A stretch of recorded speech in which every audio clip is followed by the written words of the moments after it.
আমার একটা ক্যান্টিনও আছে, তো সেখানে একজন ওই মালপত্র বিক্রি করে, নাম আব্দুর রহিম চাচা। বললাম চাচা তুমি একটা কথা কও দিন, এই টাকা ছিদ্র হয় কি করে? চাচা হাসছে আর বলছে, বাবা রে এই টাকা যত ছিদ্র দেখো বেশিরভাগ করে বিড়ি করে না।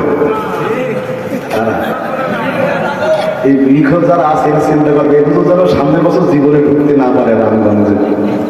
বলবে ভাই দুনিয়াতে সবচেয়ে ভালো বন্ধন আর বন্ধুত্ব বিড়ি খোরদের। বিশ্বাস হয়? এখানের একটা আওয়ামী লীগের লোক বেনাপোলে গেলে তারা চিনতে পারবে না আর একটা আওয়ামী লীগের লোক, এখানের একটা বিএনপির লোক সিলেটে গেলে আর একটা বিএনপির লোক চিনতে পারবে না, এখানের একটা জামাতের লোক ওই নীলফামারী গেলে আর একটা জামাতের লোক চিনতে পারবে না। কিন্তু এক বিড়ি খোর পৃথিবীর যে প্রান্তে যাক ও বিড়ি খোর সেম বেই। কথা ঠিক? লাইটার আমার কাছেও যাবে না, এদের কাছেও যাবে না, ঠিক বিড়ি খোরের কাছে। ভাই চিনলে কি করে? বলে সাইদ ভাই তো চিনা যায়। কত ভালো। দুইজন একসাথে ভাত খায়, একটা গ্লাসে পানি দিয়ে এক গ্লাসে পানি খাবো শুধু রাখবে না, এক গ্লাসে দুই বন্ধু পানি খায় না। কিন্তু বিড়ি খোরদের কি সম্পর্ক, এক বিড়ি 7 জনে টানে, থুতুতি শেষ। কথা হয় না?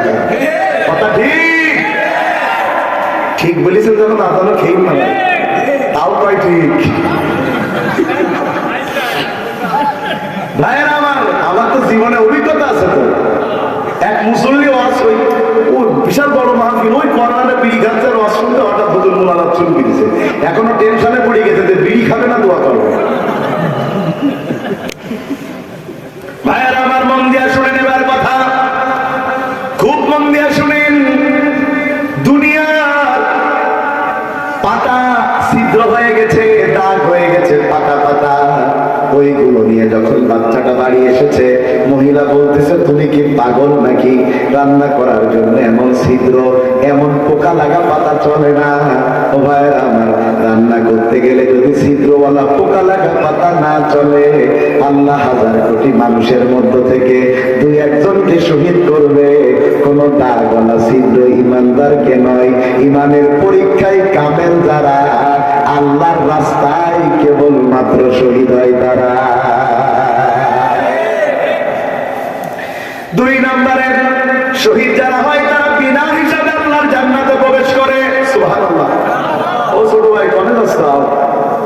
আসবা তো ভাই, যেই না যেই না শোনা বাকি না, তুমি যেই না নারায় তাকবীর। নতুন না পুরানো, ডাক শুনেই বুঝে ফেলতে বসা লাগবে, নতুন হলে দই মারছে। কথা শুনতেছেন আপনারা? 2 নম্বর শহীদ যারা বিনা হিসাবে জান্নাতে যাবে। 3 নম্বরে শহীদ যারা মরে না তারা। সুবহানাল্লাহ। শহীদ যারা মরে না তারা, আল্লাহ কয় ওয়ালা তাকুলু লিমান ইউকতালু ফি সাবিলিল্লাহি আমওয়াত বাল আহইয়াউ ওয়ালাকিন লা তাশউরুন। শহীদরা মরে না, অন্য জায়গায় কয় বারহুম ইউসাকুন, শহীদরা রিজিক পায়। তার মানে শহীদরা আপনার আমার মতো রাস্তায় রাস্তায় হেঁটে বেড়ায়। শহীদরা মরে না মানে হেঁটে বেড়ায়, আমাদের মতো খায়, দুনিয়ায় না। তবে ভাই একটা কথা বলি, বেশি হয়ে যায় কিনা আমি জানি না, আমাদের দেশে জীবিত মানুষের চাইতে মরা মানুষের পাওয়ার বেশি। বিশ্বাস করেন? বলেন, জীবিত মানুষের চাইতে মরা মানুষের। আব্দুল গফুর সাহেব মরে গেছে 2012 সালে। 2020 সালে পল্টনে গাড়ি পোড়ানো মামলা 1 নম্বর আসামি আব্দুল গফুর, কবর 23-এ গাড়ি পোড়াইছে। কথা কয় না? মারা গেছে 10 সালে। 19 সালের বোমা মারা মামলার আসামি আব্দুল কুদ্দুস সাহেব, তাহলে 1-2 কেজি বোম মারিনি, 96 কেজি কবর থেকে গেছে। গিয়েছি বগুড়া ছিলেন আপনারা? বগুড়ার নাম করা খাবার হলো আলু ঘাটি। কি আলু ঘাটি খাইছেন কোনোদিন? খুব মজা। আলু ঘাটি, ও মাছ দিয়ে আলু ঘাটির রসবাল। সেখানে আমি গেছি, যাওয়ার পর আব্দুল বাড়ি ভাই নাম আমার এক বক্তা বলতেছে, জীবনে তো পত্রিকা খুব পড়িস, আজকে একটু পড়ো। পত্রিকায় লেখা রয়েছে 40 জন মরা মানুষ, 40 জন 400 কেজি চাউল কাঁচা খেয়ে ফেলছে। বিশ্বাস হয় আপনাদের? ভিতরে ঢুকে দেখলাম শিরোনামের সাথে ভিতরে কোনো মিল নেই। ভিতরে লেখা 40 জন মরা মানুষের নামে 10 কেজি করে চাল তুলে জীবন্ত মরারা খেয়ে ফেলেছে। কি পাওয়ার!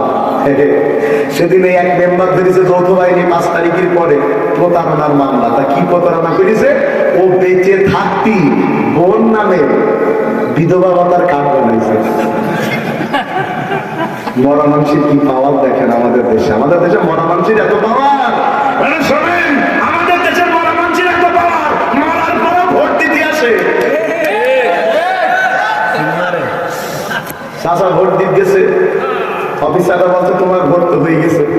চাচা বলছে ভোট হলে তোমার আমি তো কালি নেই, বলছে কালি তো কই দেই, বাড়ি যা। মন খারাপ করে বাড়ি যাচ্ছে চাচা, তো হঠাৎ করে অফিসার ডেকে বলছে চাচা বাড়ি দিয়ে চাষির কইয়ে দিয়ে চাষির ভোট হয়ে গেছে। চাচা বলছে কি কইলে? সত্যি হয়েছে? বলছে হ্যাঁ একটু আগে দিয়ে গেল। চাচা কাঁদছে আর বলছে তোমার চাষি কত বড় বেইমান, 50 বছর সংসার করে মরল, ও ভোট দিতে আসলে তো আমার সাথে দেখা মিলল না। এদেশে মরা মানুষের পাওয়ার দেখেন, কথা কয় না কাজ। আরে মরা মানুষদের দিয়ে ভোট করাইছে, ভোটের ময়দানে মানুষের মধ্যে কুত্তা দাঁড় করাই দিয়েছে। আর এখন আশেপাশে ঘরে আর বলে আমি পদত্যাগ করিনি, যে অবৈধ ছিল। অবৈধ মানুষের আবার কিসের পদত্যাগ? কিসের পদত্যাগ? যে অবৈধ তার তো কোনো ত্যাগই নেই, তার পদত্যাগ কি? ভাইয়ের আমার কথা শুনতেছেন না?